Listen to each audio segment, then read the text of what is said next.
오랜만에 뵙겠습니다. 잘 지내셨죠? 날씨가 더운데 무더운데 이렇게 와주신 모든 분들 예수님의 이름으로 환영하고요. 반갑습니다.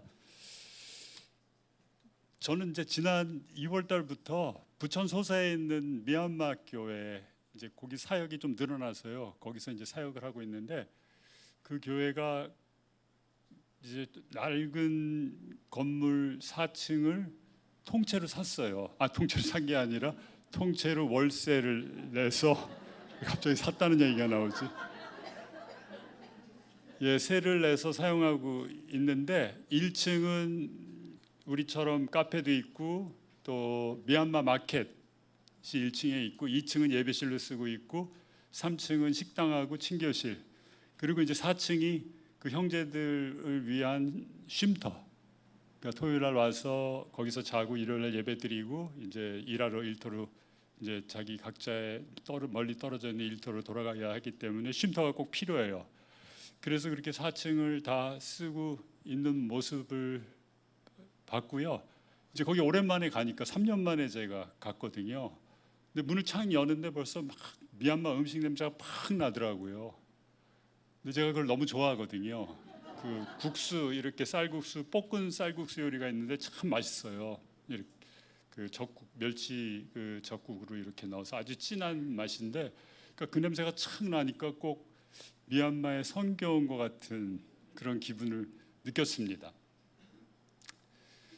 그 미얀마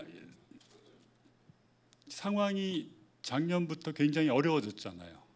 쿠데타 일어나고 또 그게 내전으로 확전돼 가지고 그 위에 있는 소수 민족들, 소수 부족들을 이 군부가 막 헬리콥터로 폭격하고 공격해서 많이 피신해 있고 그렇게 어려운 상황인데 그런 상황을 통해서 가봤더니 이 늘어났어요.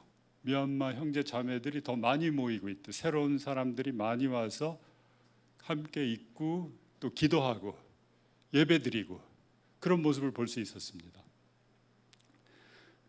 그래서 그 형제들을 통해서 자매들을 통해서 그들이 그렇게 열심히 찬양하고 예배하고 기도하는 모습을 보고 와우, 이렇게 어려운 상황인데도 불구하고 하나님의 은혜와 축복이 이들과 함께 하시는구나 라는 것을 볼 수가 있었습니다. 그리고 이제 작년 2월부터 쿠데타가 시작됐잖아요. 그래서 2월 이후에는 이 지역에 있는 많은 기업들과 사람들이 도움을 많이 줬더라고요. 그래서 한 기업은 스포츠웨어를 이렇게 생산하는 기업인데 4억 5천만 원어치 옷을 이렇게 이렇게 주었어요. 이 미얀마로 보내서 사람들에게 나눠주라고. 그리고 이제 그 작년에 제가 들은 게 작년 한 해 동안 모금된 액수가 3억 원이 또 모금됐고. 그래서 작년은 바빴대요. 왜냐하면 그걸 적재적소 이렇게 분배하느라고요. 미얀마에 있는 교회들 또 그 교회를 통해서 나간 형제 자매들이 섬기는 그 지역 뭐 이런 데 다 이제 분배하느라고 여러 가지 일이 많았다라고 얘기를 하더라고요. 그래서 그걸 통해서 제가 이렇게 볼 수 있었던 게 하나님의 축복은 어려움과 고통을 통해서 이 형제자매들에게 임하는구나 라는 걸 볼 수가 있었어요. 그 제가 3년 전에 한 자매가 아주 굉장히 아주 똑똑한 자매가 있었거든요. 근데 이 자매가 한국어 대학 그 외국어 대학에서 한국어과 석사학위를 전공하러 왔어요. 와서 이제 신앙생활을 시작하는데 그때 막 기타도 배우고 있었고 신앙도 어렸어요. 그런데 이번에 가서 3년 후에 봤더니 지금 박사과정 밟고 있고요. 갑자기 찬양 리더가 된 거예요. 너무 기타를 잘 치고 막 성령 충만하게 열성적으로 막 인도를 하니까 그것도 한국말로요. 미얀마 사람이 한국말로 인도하니까 얼마나 은혜가 돼요. 예? 그렇게 열심히 하더라고요. 이런 어려운 과정을 통해서 고통을 통해서 하나님께서 축복을 이렇게 내려주시는구나, 은혜를 부어주시는구나. 그래서 제가 느끼는 게 고통을 통해서 그 과정을 통과할 때 하나님의 축복이 꼭 임한다는 거예요. 물론 하나님의 축복은 항시 우리에게 임하지만 어려움과 고통을 통해서 우리가 하나님의 축복을 받되 그게 더 훨씬 더 크고 생생하게 살아계신 하나님을 경험할 수 있는 그런 축복으로 우리에게 다가온다는 거죠. 고통이 하나님의 축복의 문을 여는 열쇠가 되는 겁니다. 우리는 어때요? 쉽지 않죠. 가정적으로, 교회적으로, 국가적으로 지금 어렵지 않습니까? 어려운 시기에 들어가고 있어요. 우크라이나 전쟁으로 인해서 곡물 가격과 원자재 가격, 기름 가격이 상승돼서 엄청난 인플레이션을 지금 우리가 겪고 있지 않습니까? 그리고 앞으로 얼마나 이 상황이 더 길어지게 될지 저희들이 잘 알지 못하죠. 거기에 또 지구의 기후 변화, 재앙이 초래되고 있죠. 지난주에 이태리에서 어떤 일이 벌어졌어요? 그 빙하가 갑자기 더운 날씨에 녹아가지고 그 밑에 트레킹하는 사람들 덮쳐서 30명 정도가 실종되거나 죽고, 그런 일들이 벌어지고, 일본에서는 제가 얘기 들었더니 이 가재 있잖아요, 민물 가재들, 아주 얕은 민물에 사는 가재들이 온도가 하도 높으니까 벌겋게 변해서 색이 죽어 있는 것, 그런 픽처도 볼 수 있었고요. 이게 참 심각해요. 여러 가지 우리 주위에 있는 모든 요소들, 환경적인 요소들, 그런 것들이 우리를 지금 힘들게 하고 있고, 이것이 저는 이렇게 끝나가는 게 아니라 코로나 끝난다고 해서 이렇게 많이 끝나는 줄 알고 우리가 굉장히 자유로워질 줄 알았는데 끝이 아니라 또 다른 어려움의 시작이라는 것을 이렇게 볼 수가 있게 됩니다. 러시아는 지금 전쟁을 길게 끌고 가면서 오히려 다른 나라들한테 인플레이션의 고통을 안기고 있습니다. 전쟁과 기근으로 말미암아 제가 이렇게 느끼는 건 뭐냐면 이거 진짜 마지막 때가 가까이 왔네. 마지막 때구나.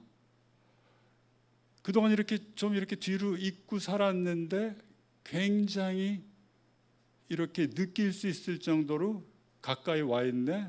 그리고 푸틴이 뭐라고 얘기해요? 그 밑에 있는 리더들이 핵무기 얘기도 꺼내요. 공개적으로. 그 무시무시한 말이거든요. 너희들이 우리 본토 치면 우리가 언제라도 핵으로 보복할 수 있다고. 그런 얘기까지 꺼내는 심각한 지경으로 우리가 향해 가고 있다는 것. 그것을 느낄 수 있었죠.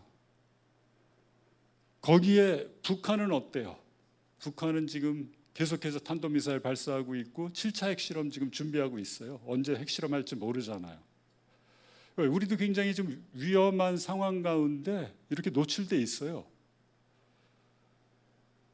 그리고 중동도 이게 심각해요. 중동 문제도요.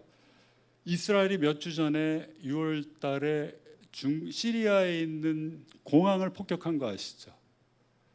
그 공항을 폭격했는데 그 이유가 뭐냐면 그 시아파 이란하고 시리아하고 이렇게 이란이 굉장히 지금 시리아를 도와주고 있고 소련이 도와주고 있는데 그 이란이 도와주는 이란 민병대가 있는 기지하고 무기 저장소를 이스라엘 공군이 폭격을 했어요. 왜? 자꾸 위에 쌓이면 자기한테 위협이 되니까. 그래서 그 무기고를 폭격했고, 러시아는 시리아 내전으로 인해서 지금 자기 군대를 시리아에 주둔시키고 있고요.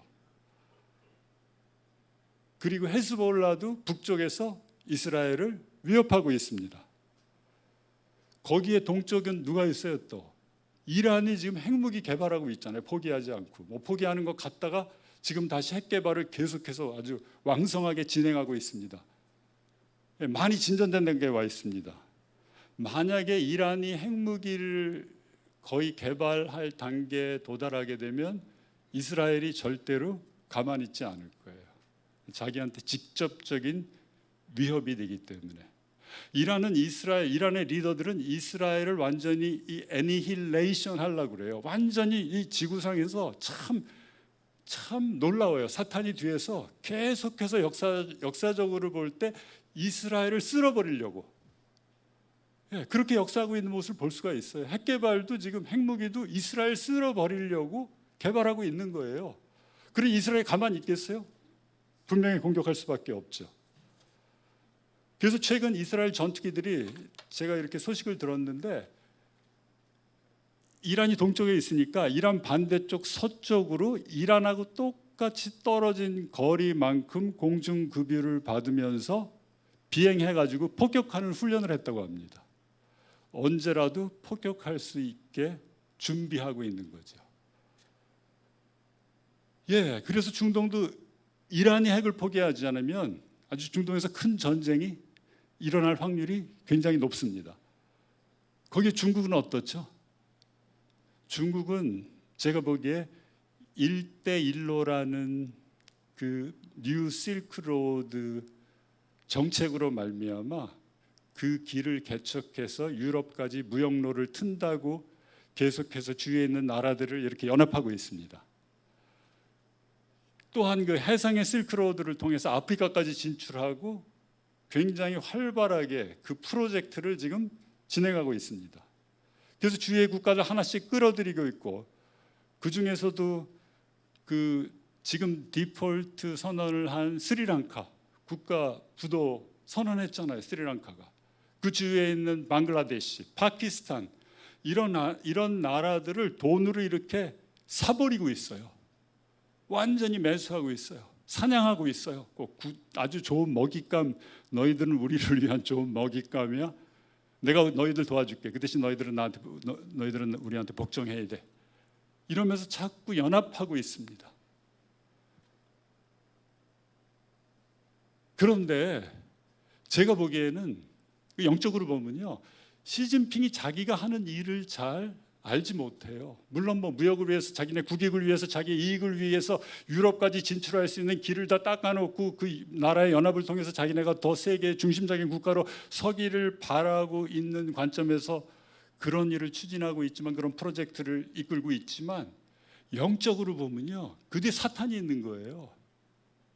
사탄이 어떻게 조종하고 있냐면 결국은 1대1로라는 그 뉴 실크로드를 통해서 사탄의 궁극적인 목적은 뭐냐면 이스라엘 침공하는 거예요.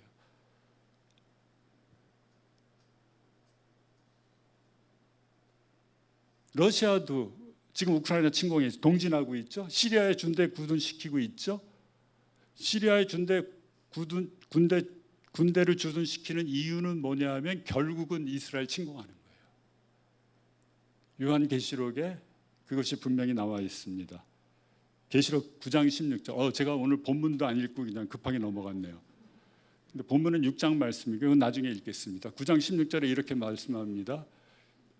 9장 16절에 보면 마병대 수는 2만만이니 내가 그들의 수를 들었노라.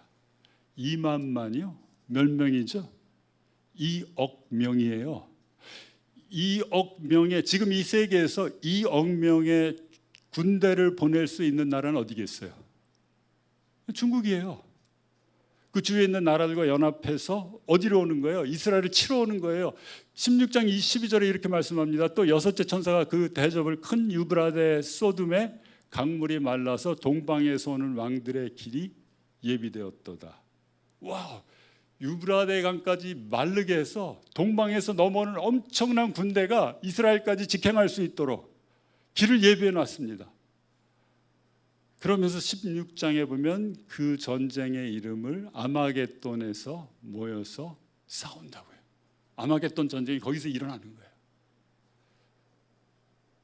그래서 앞으로 전쟁과 기근, 지진이 끊이지 않고 일어날 것입니다. 그리고 성경 계시록이 말씀하고 있는 7년 대환란이라는 가운데로 우리 온 세계가 그리로 향해서 이렇게 치닫고 있는 것을 볼 수가 있습니다. 계시록이 정확히 그 7년 대환란을 말씀하고 있고요. 그러니까 우리가 지금 겪는 환란은 아무것도 아니에요. 거기에 비하면 정확히 말씀하고 있고 에레미야 선지자가 쓴 30장 7절에 야곱의 환란의 때라고 나와요. 야곱의 환란의 때가 뭐예요? 이스라엘의 환란의 때예요. 그리로 들어가고 있습니다. 우리는 지금 교회 시대에 살고 있잖아요. 근데 하나님께서 이스라엘을 7년 대환란을 왜 이 지상에 하나님의 진노와 심판을 쏟아붓냐 하면 이스라엘을 구원하기 위해서. 로마서 9장 10장 11절에서 말씀하고 있는 게 뭐예요? 이스라엘 내가 구원하겠다 이거예요. 지금 당분간 이방인들 구원하고 나서 이스라엘로 많이 시기하게 하고 질투하게 하지만 나중에 궁극적으로 하나님의 목적은 뭐냐 하면 이스라엘 구원하는 게 하나님의 목적이에요. 그럼 무엇을 통해서 구원해요? 7년 대환란 기간 중에 그 기간을 통해서 이스라엘이 공격받고 막 엄청나게 전 세계 주위에 있는 나라들로부터 침공당하고 어렵고 막 힘들 때 예수 그리스도께서 재림하심으로 말미암아 그들을 구원하시고 그들의 왕국을 다시 세워주는 게 7년 대환란의 목적 중에 하나입니다. 그래서 오늘 우리가 지금 우리 주위에 일어나고 있는 이런 비유를 통해서 오늘 제가 여러분과 함께 나눌 계시록 6장 말씀을 한번 살펴보겠습니다. 계시록 6장에 보면 우리가 한번 1절부터 교독해 보기로 하겠습니다. 내가 봄에 어린 양이 7인 중에 하나를 떼시는데 그때 내가 들으니 네 생물 중에 하나가 우레소리 같이 말하되 오라 하기로 이에 내가 보니 흰말이 있는데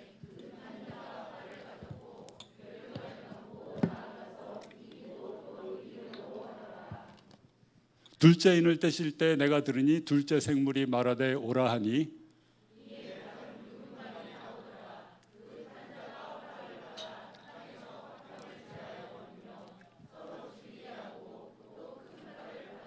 셋째 인을 떼실 때 내가 들으니 셋째 생물이 말하되 오라 하기로 내가 보니 검은 말이 나오는데 그 탄 자가 손에 저울을 가졌더라.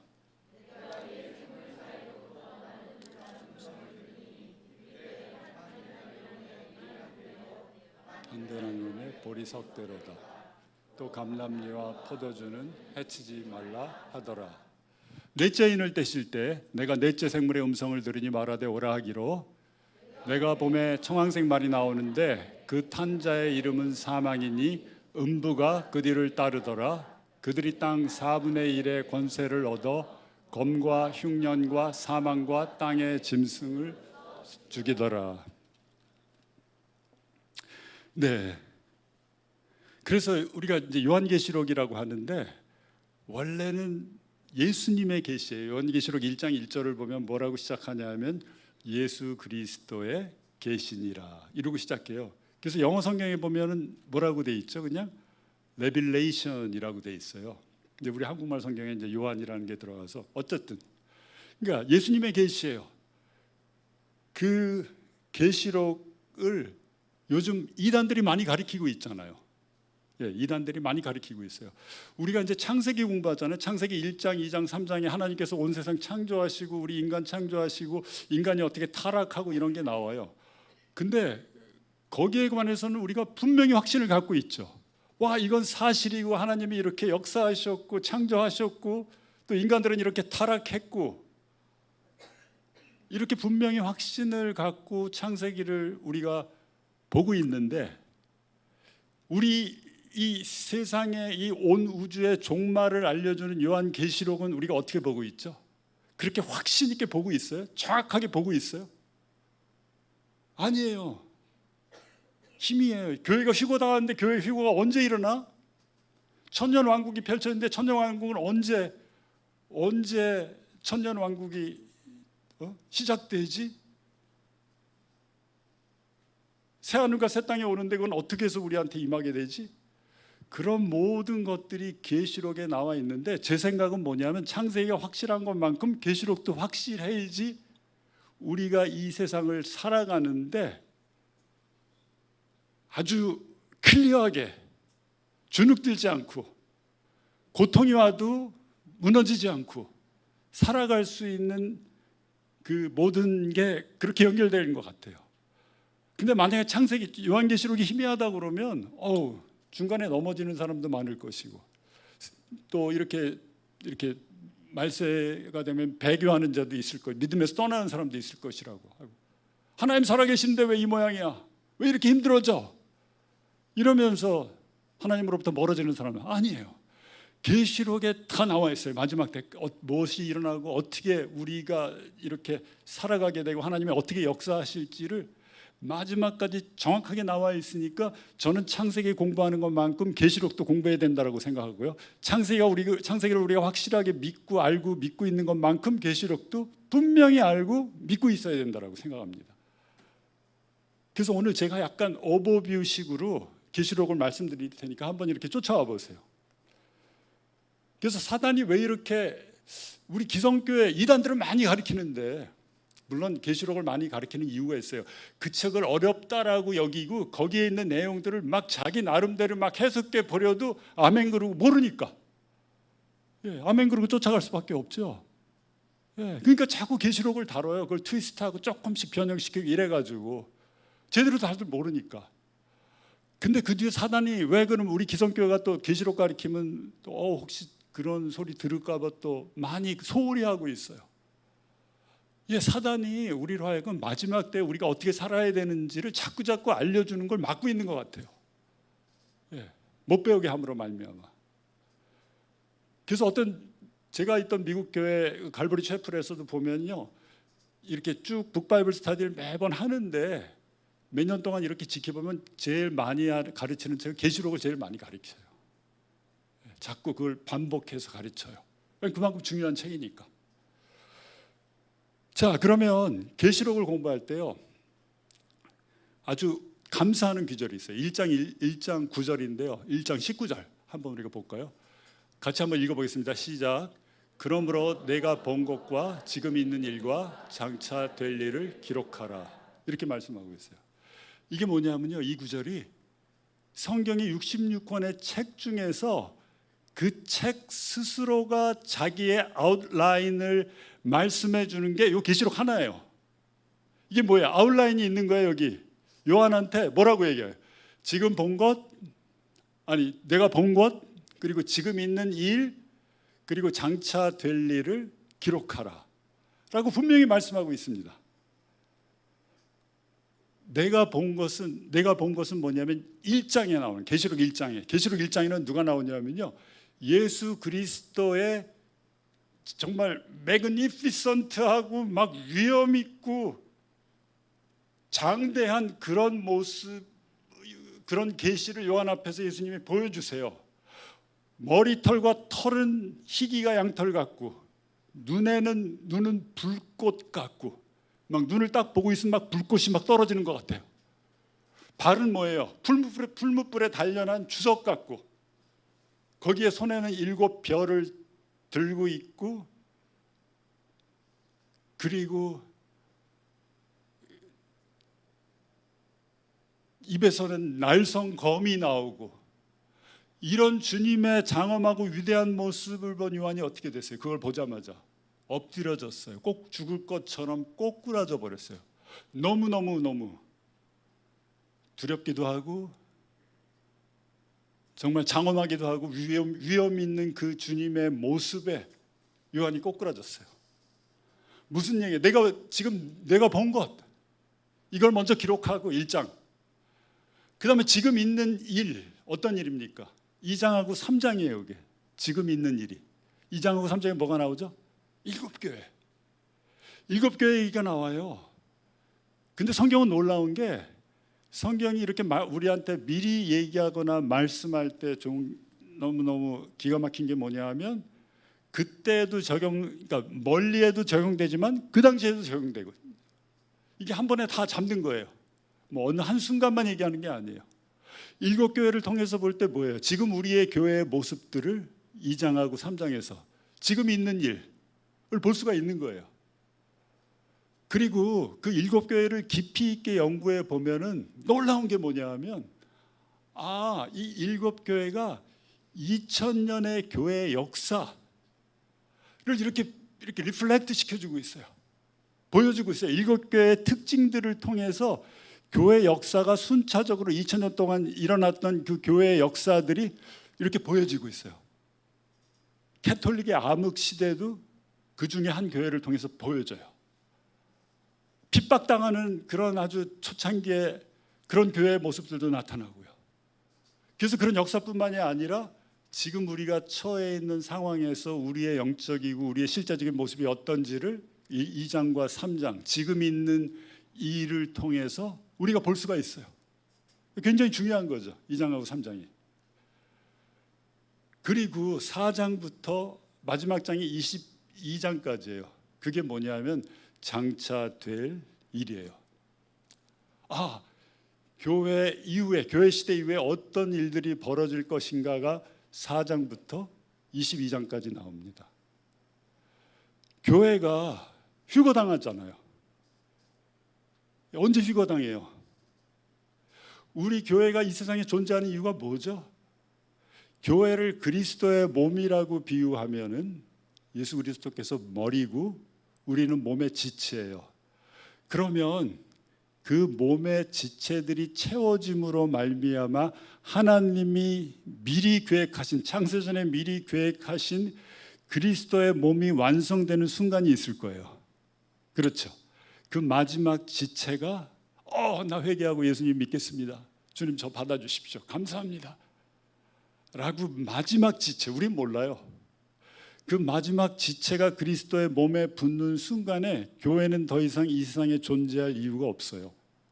왜냐하면 우리 예수님 증거하고 복음 전하고 계속해서 그 일을 위해서 증거하잖아요. 제자 삼고 다시 보내고 선교사로 보내고 복음 전하고 이게 계속해서 되풀이되는 거죠. 2000년 동안 되풀이됐기에 우리가 예수님 믿을 수 있었던 거 아니에요. 그 마지막 지체가 들어올 때 그때 교회의 이 시대가 끝나요.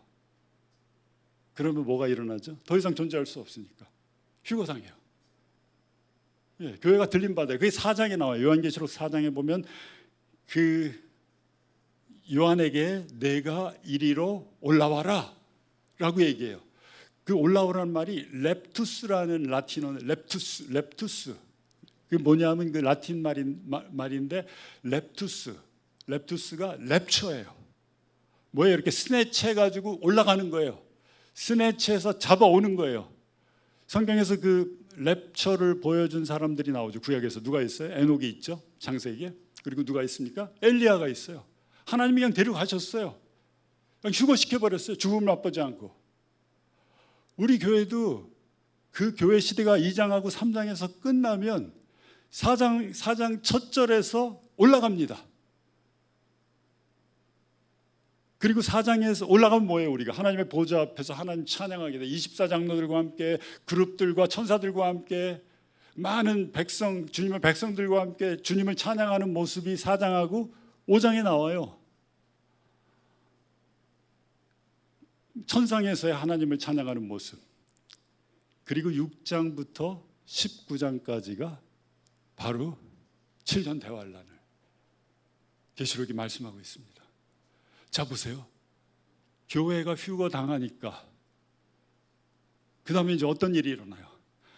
하나님을 거절하고 예수님 믿기를 거부한 이 세상을 하나님께서 어떻게 하시겠어요? 진노를 다 퍼부세요. 심판하세요. 왜 그럼 지금 진노를 퍼붓지 않고 지금 이렇게 진노하고 계신 것 같은데요? 아니에요. 하나님의 진노가 아직 이 세상에 임하지 않았어요. 그러면 왜 지금은 아닙니까? 지금은 교회가 이 세상에 존재하기 때문에 하나님이 진노 퍼부실 수가 없어요. 왜요? 우리의 진노는 누가 받았어요? 우리가 받을 진노, 우리가 받을 심판은 예수 그리스도께서 이미 십자가에서 다 받으셨어요. 우리 대신에. 그렇기 때문에 교회가 이 세상에 존재하는 한 하나님이 진노를 퍼붓지 않으세요. 그 말씀이 어디 나오냐 하면 데살로니가 후서 2장 거기 있죠. 7절 8절 우리가 한번 같이 읽어보겠습니다. 시작. 불법의 비밀이 이미 활동하였으나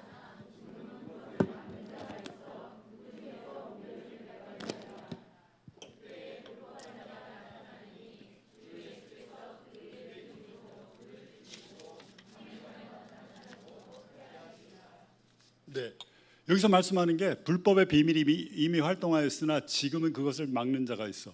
불법의 비밀이 뭐냐면 사탄의 조종을 받은 적그리스도들 막 활동하고 있는데 지금 뭐라 그래요? 데살로니가후서 2장 7절에서는 그것을 막는 자가 있어요. 활동 못하게 막 이렇게 억제하고 억누로 더 많이 막 죽이고 멸망시키고 막 활동할 수 있는데 이렇게 억제해요. 막는 자가 누구죠? 성령님이세요.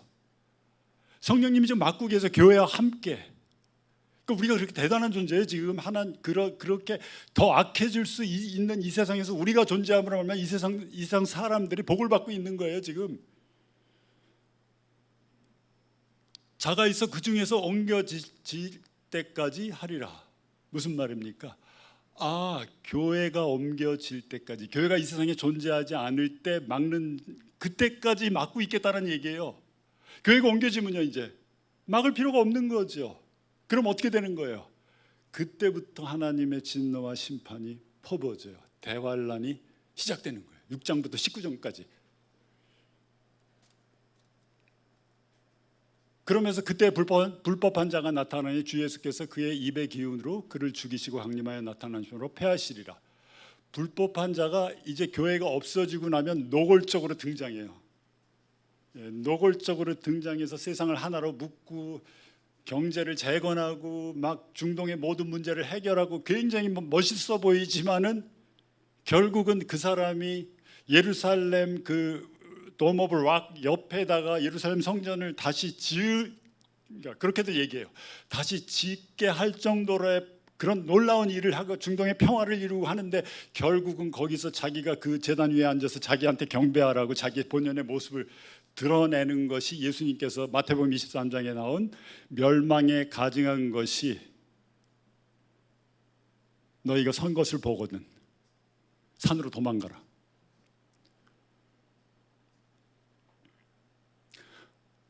그렇게 해서 불법한 자가 나타나고 나서 대환란이 끝날 때 예수님이 재림하셔서 그의 입의 기운으로 그를 죽이고 강림하여 나타나심으로 패한다고 이 데살로니가 후서는 말씀하고 있습니다.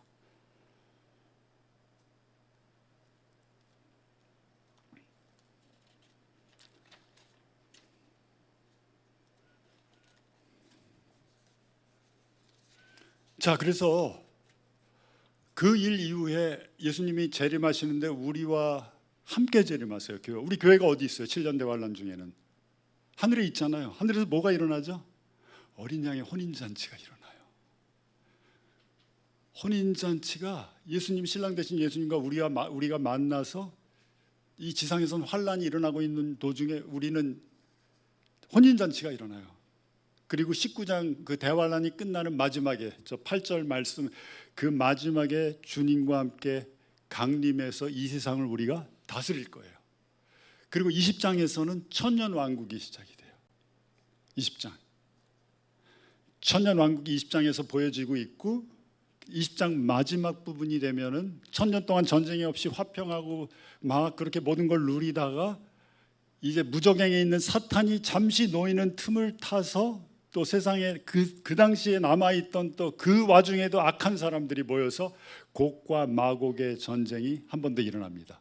그때 예수님이 그들을 다 물리치시고 불못에 던지시고 생명책에 기록되지 못한 자 백보자 심판이 그때 20장의 마지막에 나와요.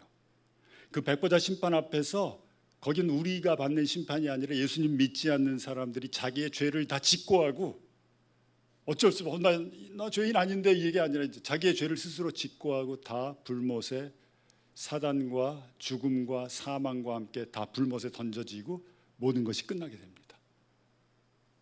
그리고 21장과 22장은 새 하늘과 새 땅이 열려요.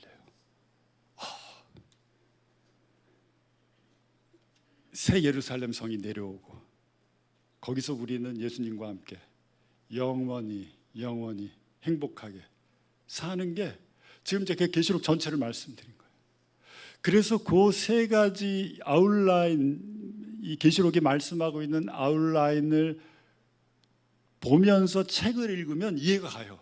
근데 이게 이제 뒤섞여 버리면 그때부터 이제 삭갈리는 거. 이거 왜 이렇게 어려워? 왜 이렇게 힘들어? 막 순서가 뒤바뀌면요. 그래서 그거 1장 19절 말씀, 내가 본 것, 지금 있는 일, 장차 될 일, 이게 순서대로 쫙 기록되어 있다는 것을 우리가 머리에 담고 계시록을 한번 공부해 보시면 이게 재밌어져요. 이해가 돼요. 자, 그래서 오늘 6장으로 다시 가겠습니다. 6장 1절에 보니까 이렇게 말씀하고 있습니다. 내가 봄에 어린 양이 7인 중에 하나를 떼는데 그때 내가 들으니 내 생물 중에 하나가 우레소리같이 말하더라. 여기서 7인이 뭐냐면 두루마리에 7개의 인이 봉해져 있는데 그 중에 이제 하나를 떼기 시작하는 거예요. 6장이 뭐라고 그랬죠? 7년 대환란의 시작이에요. 19장까지. 자, 그러면 제가 오래전에 말씀드렸을 거예요. 이 두루마리가 뭐냐면 이 세상의 등기 권리증이에요. 등기 권리증 뭐예요? 소유권이 이렇게 앞에는 그 5장에 보면 두루마리의 안팎으로 써 있더라 그래요. 그래서 전면에는 권리증이 있고 누구누구의 소유. 그 다음에 후면에는 뭐냐면 그것을 그걸 이렇게 되돌려받기 위해서 지불해야 되는 대가. 그러니까 뒷면에 써 있어요. 그리고 7인으로 이렇게 봉해요. 근데 요한이 하늘에 올라가서 보니까 하나님의 보좌, 하나님의 오른손에 그 두루마리의 7인을 봉한 두루마리를 들고 있는데 보니까 뛸 자가 없는 거예요. 그래서 요한이 막 엉엉 울어요. 그 앞에 장 나중에 한번 보세요. 막 울 때 한 장로가 와서 그 요한한테 이렇게 얘기해요. 너 울지 마. 그 뛸 자가 있어. 유다의 지파 사자 다윗의 자손이 이겼기에 그 어린 양이 뛸 거야 라고 요한한테 말씀해 주는 것을 볼 수가 있어요. 뭐예요 등기권리증이? 하나님이 아담한테 맡겼어요. 그 등기권리증을. 아담한테 이 세상 정복하고 다스리고 충만하고 번성하고 그렇게 해서 네가 나 대신에 이끌라고. 그런데 아담이 어떻게 됐습니까? 죄를 범죄함으로 말미암아 이 세상을 누구한테 넘겨버렸어요? 사탄한테 넘겨버렸어요. 그 사람들이 이렇게 하나님 계신데 왜 이 세상이 이 모양 이 꼴이에요? 왜 이렇게 힘들어요? 왜 이렇게 살기 힘들어요? 왜 이렇게 범죄는 심해요? 하나님 계신데 하나님 뭐 하시고 계세요? 하나님 사랑 맞으세요? 아니요, 오해하고 있는 거예요. 이 세상의 주인이 하나님이 아니라 사탄이에요 지금. 예수님이 뭐라고 그래요? 사탄을 보고 세상이 신이라고 그래요. 40일 금식하고 나서 사탄이 예수님 높은 꼭대기로 올라가서 뭐라 그래요? 사탄한테 내가 나한테 절하면 눈에 보이는 이 세상 너에게 주겠다고 그래요. 누가 실질적인 주인이에요? 예수님이 You liar 이렇게 얘기하지 않았어요. 인정했어요. 이 세상의 주인은 사탄이에요 지금. 그런데 그 사탄한테 넘겨진 등기 권리증 뒤에는 이 모든 인류의 생명들이 적혀 있어요. 이 생명을 다시 사오기 위해서 아무도 없는 거예요. 그걸 다시 사올 자가. 누가 사왔어요? 죄 없는 예수 그리스도께서 저와 여러분의 죄를 위해서 자기 목숨을 십자가에서 죽이시고 자기 목숨을 그 대가로 지불하시고 그리고 사오신 거예요. 그래서 그 두루마리의 인을 뗄 수 있는 자격이 있는 사람, 그것을 사왔던 자격이 있는 사람은 예수님 말고 유일하게 다른 사람은 없는 거죠. 그 예수님이 뛰기 시작했어요. 7년 대환란이 시작하는 첫 번째 인이 띄어집니다. 그 인을 띈다는 건 무슨 의미가 있죠? 이제 교회가 이 세상에 없으니까 이제 예수님께서 인을 띄심으로 말미암아 이 세상의 실질적인 주인이신 예수님께서 사왔으니까 인을 떼심으로 말미암아 이 세상의 진노와 심판을 퍼붓는다는 거예요. 그래서 쭉 19장까지 읽어보면은 한 인을 떼요. 7인을. 6째 인이 끝나고 또 뭐가 나냐면 7 나팔의 심판이 있고요. 7 대접, 마지막 7째 나팔이 울릴 때 7 대접의 심판이 계속해서 쫓아옵니다. 무슨 얘기예요? 하나님의 심판은 완전해요. 절대 봐주는 게 없어요. 완전하게 심판하신다는 얘기예요. 예. 그러니까 예수님이 6장 1절에서 여기서 보니까 어린 양이 7인 중에 하나를 떼시는데 내가 들으니 내 생물 중에 하나가 우레소리같이 말하되 오라 하기로. 내 생물이 뭐냐면 이게 네 그룹들 천사예요. 우리가 에스겔서 1장에 보면 잘 나와 있어요. 아주 이상한 동물이에요. 아주 우리 상상하지도 못할 그런 동물이고 이사야가 하나님의 보좌 앞에서 예배 드릴 때도 그룹들이 나와요. 그 그룹이에요. 4장과 계시록 4장과 5장에도 이 네 생물이 등장해요. 여기도 네 생물이 말하고 있는 거예요. 야 일로 와봐. 그래서 요한이 봤더니 2절에 보니까 흰 말이 있는데 그가 탄 자가 활을 가졌고 멸관을 받아서 나가서 이것도 이기려고 하더라. 어떤 분들은 여기 흰 말을 탄 자를 예수 그리스도라고. 아니에요. 예수님 언제 오세요? 지상재림 19장에서요. 19장에 오실 때 흰 말을 타고 오세요. 그래서 이제 이걸 흰 말이라고 봐요. 흰 말을 탄 자가 예수님이라고 보는데 아니에요. 또 이제 삭갈리는 거죠. 그 탄자가 활을 가졌고 멸류관을 받아서 나가서 이기고 이기려고 하더라. 활을 가졌어요. 활인데 화살은 안 가졌어요. 활만 가지고 있고 멸류관 받았어요. 예수님이 쓰는 멸류관은 디아다몬데 여기서는 스테파노스예요. 스테파노스는 뭐냐면 그냥 올리브 멸류관이에요. 올리브 나무 잎으로 엮은 멸류관. 그런 멸류관을 쓰고 있으면서 이기고 이기려고 하더라. 계속해서 이렇게 자기가 이제 이렇게 나서는 거죠. 근데 나서는데 처음에 이 탄자가 누구냐면 적그리스도예요. 이 적그리스도가 나설 때는 평화의 사도처럼 보여집니다. 그래서 계시록 13장 이런 데 보면은 용이 비스트, 짐승을 움직이는데 그게 적그리스도예요. 근데 첫 번부터 내가 비스트다 이러고 나면 누가 쫓아오겠어요? 그러니까 처음엔 어떻게 나와요? 굉장히 평화의 사도로 나옵니다. 그렇게 나와요. 백마까지 타고. 그래서 적그리스도를 영어로 엔타이 크라이스트라고 얘기하잖아요. 엔타이 크라이스트인데 엔타이라는 말이 뭐 오포즈 한다 아니면은 이렇게 뭐 대항한다 이런 뜻도 있는데 그 어원을 잘 살펴보면요. 그 뿌리를 살펴보면 이런 말이 있어요. In place of, instead of. 무슨 말이죠? 그리스도를 대신해서. 그러니까 그리스도를 대항하는 게 아니라 마치 그리스도를 대신해서 그리스도인 것처럼 보이는 거예요. 그리스도가 여기 있다, 그리스도가 저기 있다 해도 너희는 믿지 말라고 말씀하셨어요. 예. 그렇게 유혹을 하고 자기가 높아집니다. 흰말을 타고 나타나요. 그리고 둘째 인을 띄는데 둘째 인을 띄실 때 내가 들으니 둘째 생물이 말하되 오라 하니 4절 이에 다른 붉은 말이 나오더라. 그 탄자가 허락을 받아 땅에 화평을 제하여 버리고 서로 죽이게 하고 또 큰 칼을 받았더라. 붉은 말을 타요. 같은 사람이에요. 붉은 말을 탄 자도 흰 말을 탄 자가 이제 붉은 말을 타고 나타나요. 무슨 말이에요? 이제 조금 노골적으로 변하는 거예요. 붉은 말이 나타나니까 뭐가 일어나요? 전쟁이 일어나요. 죽여요. 자비가 없어요. 막 죽여요. 붉은 말 타고 나타나서 막 전쟁을 북돋아서 전쟁을 붙게 해요. 여러분, 전쟁이 일어나기 전에 평화가 먼저 이렇게 보이지 않나요? 전쟁 하려는데 우리 전쟁할까 이러는 사람 하나도 없어요. 뭐가 보여요? 먼저 뭐 평화 조약 체결하고 뭐 불가침 조약 맺고 이러면서 굉장히 평화 무드가 조성되게 하면서 갑자기 전쟁으로 들어가죠. 그래요, 전쟁이. 우리도 뭐 나한테 뭐 붙자고 하는 사람이 첫 번째로 붙자고 그래요? 아니죠. 굉장히 나이스하게 다가오죠. 속은 딴 마음이면서. 그러고 와서 날 현혹한 다음에 그 다음에 이제 뒤통수 빵 치지 않습니까? 그런 식으로 백마 타고 나타난 그 엔타이 크라이스트가 붉은 말을 타고 와서 전쟁을 일으키는 걸 볼 수가 있습니다. 그리고 셋째 인을 띄실 때 내가 들으니 셋째 생물이 말하되 오라 하기로 내가 와서 보니 검은 말, 이제 검은 말이 나와요. 나오는데 그 탄자가 손에 저울을 가졌더라. 무슨 뜻이 저울을 갖고 있으면? 이 친구가 이제는 전쟁이 끝나면 뭐가 오죠? 전쟁으로 폐허가 되고 우리도 지금 보고 있어요. 실질적으로 우크라이나 전쟁으로 인해서 뭐가 와요? 기근이 찾아와요. 예, 저울을 가졌다는 건 뭐예요? 이 저울을 가지고 세상 경제를 자기가 주물럭주물럭 하는 거 하겠다는 얘기예요. 자기 마음대로 하겠다는 얘기예요.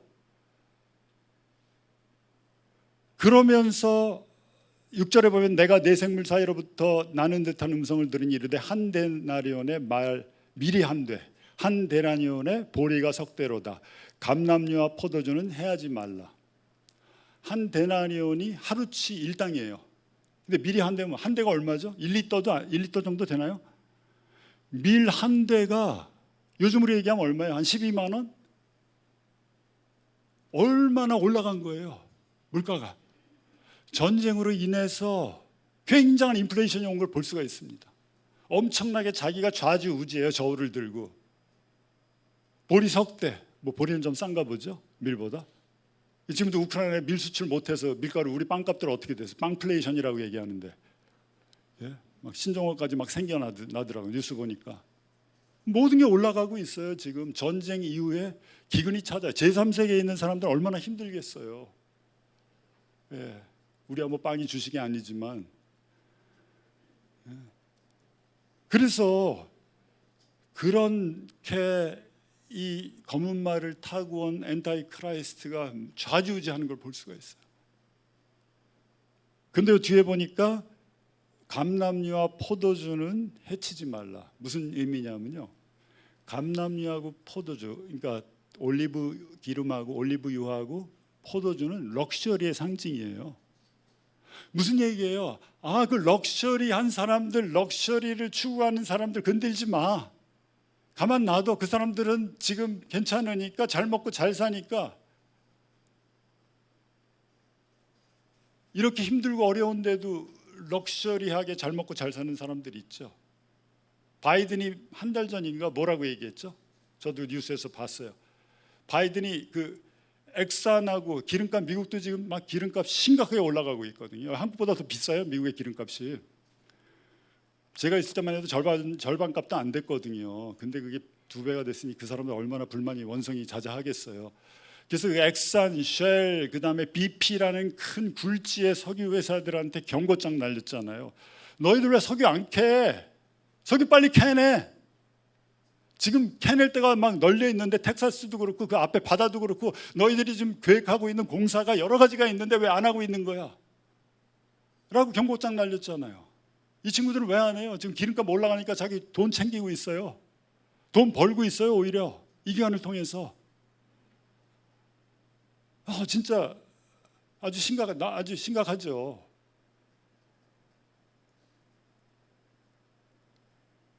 그리고 넷째 인 뜨실 때 내가 넷째 생물의 음성을 들으니 말하되 오라 하기로, 내가 보면 청황색 말이 나오는데 그 탄자의 이름은 사망이니, 이제 청황색 말이 등장합니다.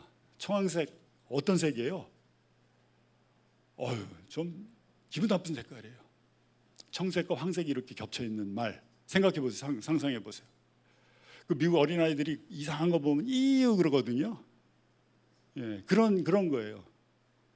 그래서 청황색 말이 나오는데 보니까 이게 아주 심상치 않은데, 이제는 뭐예요? 자기의 본 모습을 다 드러내버려요. 백마 타고 붉은 말 타고 검은 말 타고 마지막에 아주 그 이상하게 아주 기분 나쁜 말의 색깔을 타고 나오면서 자기의 본 모습을 드러내는데 뭐라고 얘기해요?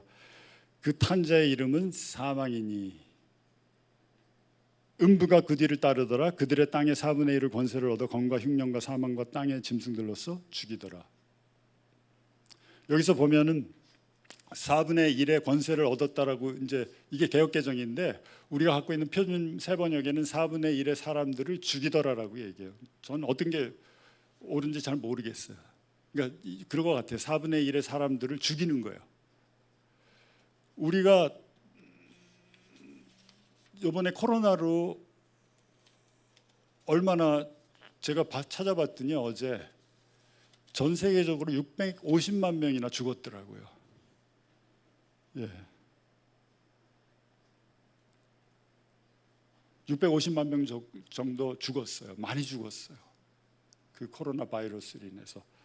그런데 여기서 이제 하나 여기서 볼 게, 검과 흉년과 사망과 땅의 짐승들로서 죽이더라 할 때 땅의 짐승들이 나오는데, 그게 땅의 짐승들 하니까 그걸로서 사람을 죽이는데, 땅에 사는 4분의 1이나 되는 사람들을 죽이는데, 그 짐승들이 마치 뭐 사자, 뭐 코끼리, 표범 이런 아주 맹수들을 통해서 사람을 죽이는 게 아니라, 그 헬라어 단어로 테리온인데 이 테리온이 의미하는 것은 이런 의미예요. 그런 맹수나 이런 것보다도 사이즈에 관계없이 어떤 무서운 존재, 두려운 존재라는 뜻이에요. 그러니까 사이즈에 상관없이 우리를 막 무섭게 하고 두렵게 하는 그런 존재. 뭐가 있을 것 같아요? 바이러스, 균, 이런 걸 통해서 죽이는 거예요. 앞으로 또 어떤 바이러스가 생길지 몰라요. 저도 이렇게 지금 너무 마스크 끼는 거 싫어가지고 뭐 할렐루야 그러고 자유롭게 다니는데 지금 막 또 확진자 늘어나니까 또 어떻게 될지 모릅니다, 우리가. 그래서 이 7년 대환란 중에는 훨씬 더 많은 예기치 않은 일들이 벌어질 거예요. 많은 사람들이 죽임을 당할 거예요. 전쟁으로 인해서, 기근으로, 기후의 대재앙으로 인해서, 바이러스로 인해서, 그리고 그 용의 조종을 받는 엔타이크라이스트, 그 비스트, 짐승으로 인해서 우리 많은 사람들이 죽임당하고 심판당하는 그때가 우리 앞에 펼쳐지고 있습니다. 그날이 오고 있고 올 거예요. 그래서 우리는 우리가 대환란으로 들어가는 건 아니지만 지금 우리가 느끼는 게 뭐예요? 그 대환란 중에 겪어야 될 것들을 조금씩 우리가 지금 맛보고 있는 것 같아요. 마지막 때로 들어가고 있는 거예요, 우리가. 점점점 그리로 향해서.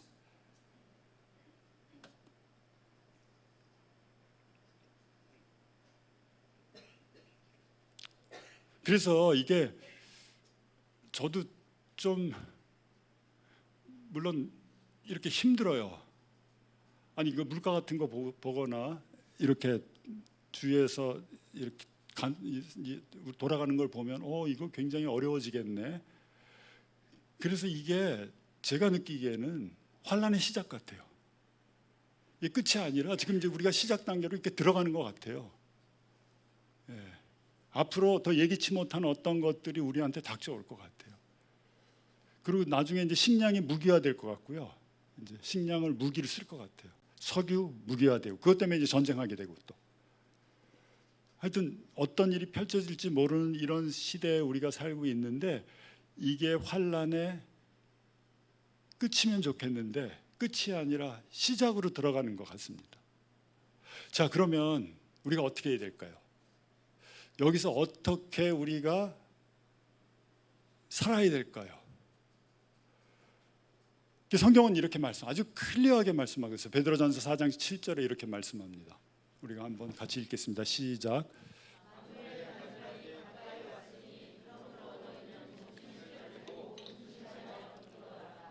네, 여기서 만물의 마지막 때가 가까이 왔으니까 정신 차리고 근신해서 기도하라라고 말씀해요. 이 만물의 마지막 때가 가까이 왔다는 건 이렇게 얘기할 수가 있어요. 영어로 보면은 너무 클리어해요. The end of all things is at hand 그래요. 뭐예요? 무슨 얘기예요? 모든 거의 끝이 지금 어디까지 온 거예요? at hand까지 왔어요. 내가 잡을 만한 곳에 지금 와 있는 거예요. 완전히 가까이 와 있는 거예요. 이걸 느껴야 돼요, 우리가. 이거 느끼지 않고 룰루랄라 하고 살 때가 아니에요. 지금은 굉장히 아주 그리로 치닫고 있는 그런 급박한 그런 상황 속에 있는 거예요. 그렇게 가까이 왔으니까 그러므로 뭐 하라는 얘기예요? 근신하고 정신 차려서 깨어서 기도해라. 심각하게 생각하라는 얘기예요. 그렇게 뭐 먹고 자고 장가가고 시집가고 이러지 말고, 아니 그렇게 해야죠 우리가. 예, 아니 그게 죄는 아니에요. 근데 그렇게 세상 사람들이 사는 대로 그렇게 막 흘러가지 말고 살지 말고 깨어서 기도하라라고 말씀해요. 정신 차리고.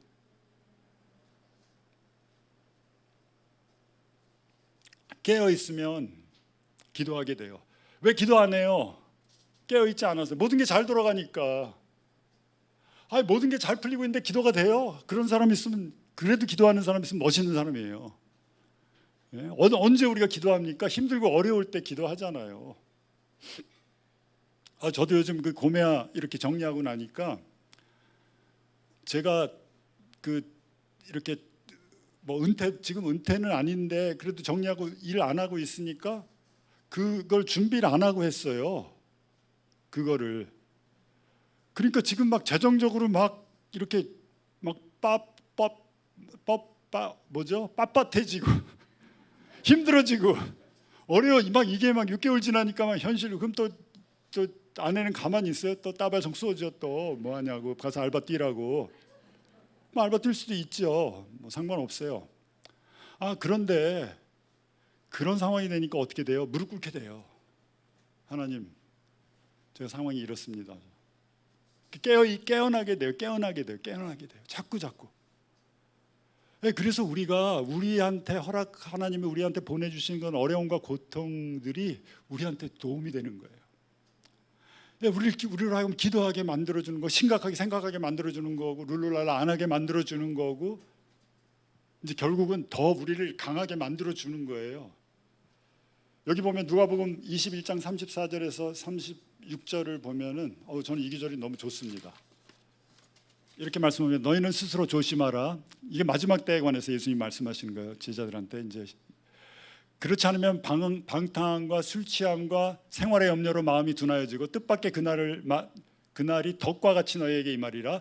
이 날은 온 지구상에 거하는 모든 사람에게 임하리라. 이러므로 너희는 장차 올 이 모든 일을 능히 피하고 인자 앞에 서도록 항상 기도하며 깨어 있으라 하시니라 라고 예수님 말씀하세요.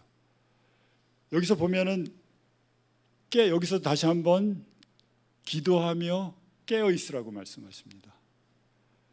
기도하면 깨어 있게 되고요. 깨어 있으면 기도하게 돼요. 그리고 기도하면 뭐가 보여요? 기도하면요, 지금 이 상황이 보여요. 성령님이 이렇게 우리한테 조명해 주세요. 계속해서 조명해 주시고 이 상황을 보여주세요. 지금 상황이 우리 개인적으로도 그렇고 뭐 가정적으로도 네가 지금 처한 상황이 이런 거야. 여기서 네가 어떻게 해야 될지를 우리한테 알려주세요. 말씀을 통해서 아니면 이렇게 뭐 어떤 사람의 도움으로 깨어있지 않으면 우리 주변에 돌아가는 상황을 못 봐요. 우리가 내가 지금 옳게 가고 있는지. 깨어있지 않은 사람들이 자기가 지금 죄 짓고 있는데 그게 죄라고 여겨지겠어요? 아니죠. 깨어있지 않으니까 모르는 거예요. 그래서 깨어있으면 지금 하나님이 하시는 일을 보게 되고 하나님의 쓰임을 받게 됩니다. 깨어있지 않으면 기도 안 하게 되고 그냥 뭐 교회도 저도 오늘 여러분들 뵈니까 너무 많이 여기 오셔서 처음 봐요. 제가 이렇게 많이 오신 거 너무 이렇게 뵈니까 좋아요. 그러니까 그냥 그럼 뭐 우리 교회 가서 뭐 그냥 루틴하게 또 교회 신앙생활 하고 뭐 또 좋은 형제자매들 만나고 또 채팅하고 뭐 재밌게 보내고 점심 먹고 뭐 이러고 하면 되지?